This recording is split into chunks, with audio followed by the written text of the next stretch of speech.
when we're talking about what makes it so effective, why does it make it? I mean, some of these kids are in weekly therapy, they're in monthly programs that, some are not in treatment, right? But what would you say makes the intensive treatment so effective in your words? I certainly have a lot to say on that, but wanted you to touch on that. I would say, honestly, one of the strongest aspects of the camp and the group intensive is just the frequent communication opportunity. I feel like we're constantly providing exposures and opportunities throughout that weekend where, of course, weekly therapy is so important and we see so many strides just through consistently working with a child or teen.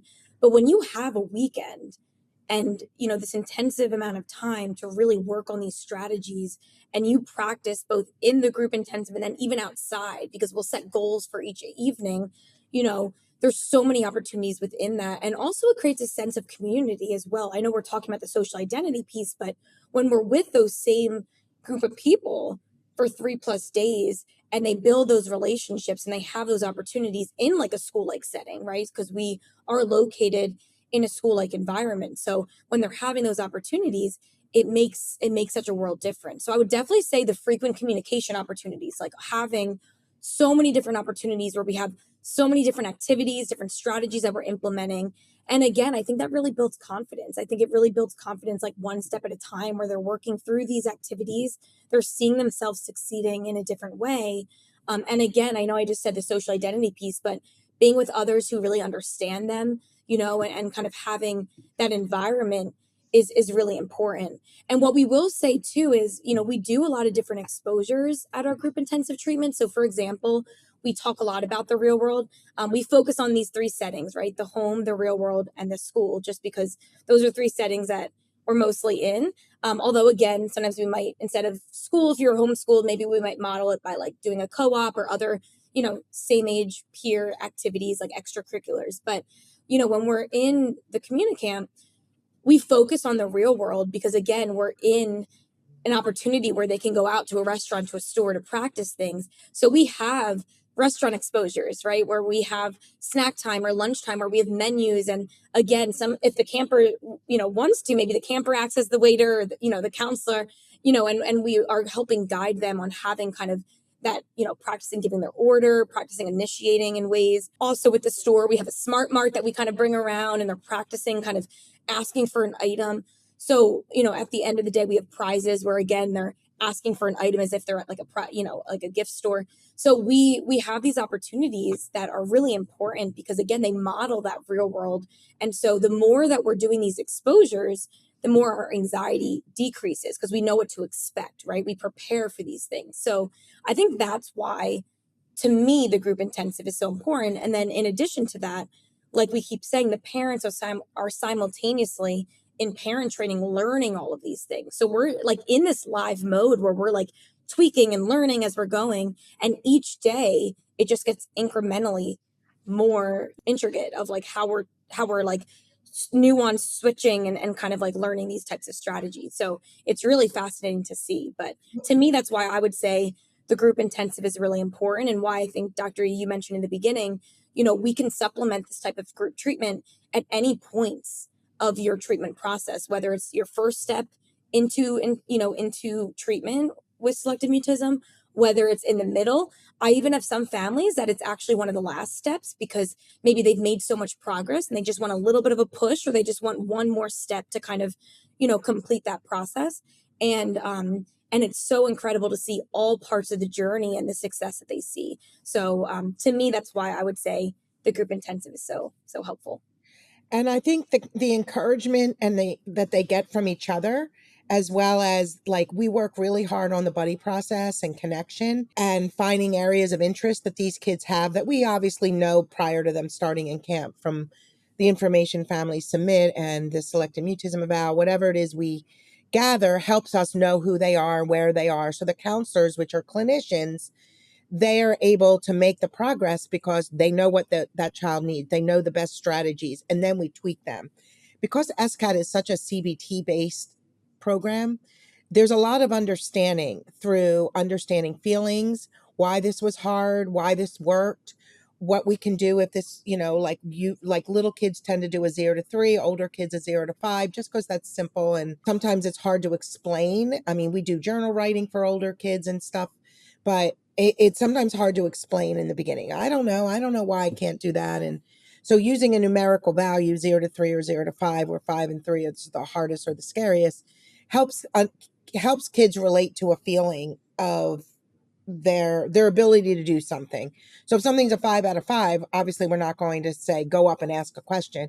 And that's not something we ever do. And why I say it that way is, unless that child has the social communication skills and confidence to be able to just randomly go up to somebody and ask a question, that's not something that we would do with most kids, at least not those at camp. There are kids that can do it, and that's great. We'll work on expanding, going into a group, going up to new people. There's lots of things what we can take from that.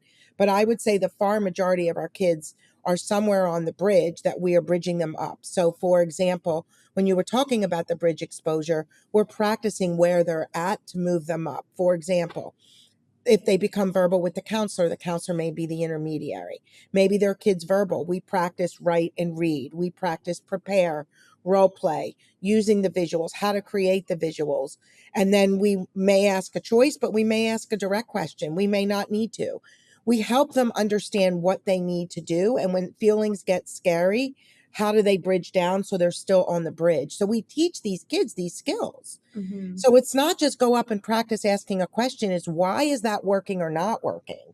Right. And then how do you tweak it? And that is the value to me of having a 3+ or however long the camp is you're going to be able to practice and make those gains, because that fuels you and propels you to so much further, so that Yeah. when you leave and the parents have their skills, or a lot more skills, has that, they're able to support. And because that trust has been built and we're talking about it, it's almost like you let the air out of the balloon. You can take a deep breath, like, oh wow, mom or dad seems to understand me more. Mm-hmm. That's like, kind of like a little bit of an open door to start. Maybe the child starts to talk about it more. Maybe the parent, instead of saying, wow, why didn't you do that? Or, oh, I noticed you talked there, says something like, wow, you seem much more comfortable. And so we teach them what words to use so that the child feels safe and you begin to have dialogue, because that's something that's often really, really missing. And making those friends and connections. Sometimes CommuniCamp's the first time some of these kids have friends, or it's new friends, and that's a beautiful thing. Yeah. And we There was do. Go ahead. What were you gonna say? No, I was going to say there was one of our previous camps. I think it was about like one of our winter camps. There was a group of, these 4 or 5 girls, and, they really connected. And what was so beautiful to see is they were a little bit older. So they formed like, group text afterwards. And they were really, really excited because, again, like you're saying, some of them never really had friends that they could connect to. This was a few years ago, and what was so nice is that all of them kind of talked together, and a handful of them then decided to do the virtual social skills group together so they could see each other again, and we facilitated that for them. But it was just really cool to see that, the more that they were connected, and they really wanted to stay connected afterwards. And they would, they were all across the world. I think one of them was even international. So it was really nice to kind of like have them kind of connect and continue that relationship afterwards. And I'm sure that impacted their relationships with maybe other people, because they started to build confidence and comfort knowing, what a friendship looks like, what questions people ask each other in a friendship. So yeah, I definitely think it's a great model for other relationships as well. There's, when you go to these programs, wherever it is you're going, there's hotels, and a lot of families will stay in similar hotels. So the programs probably give you a list, so they connect afterwards. Some have indoor pools if it's like not as warm. And so you're doing these fun things with the kids even after camp, going out to dinner. And so, the next day the parents talk about the successes they had from the night before. And it's really cool to see that these kids that connect with each other, the parents connect with each other. Exactly. And they really form this incredible bond. Many of them do. And like you said, we pair and group them. We have tablecloths with parent education and where they can sit. Comfort precedes communication.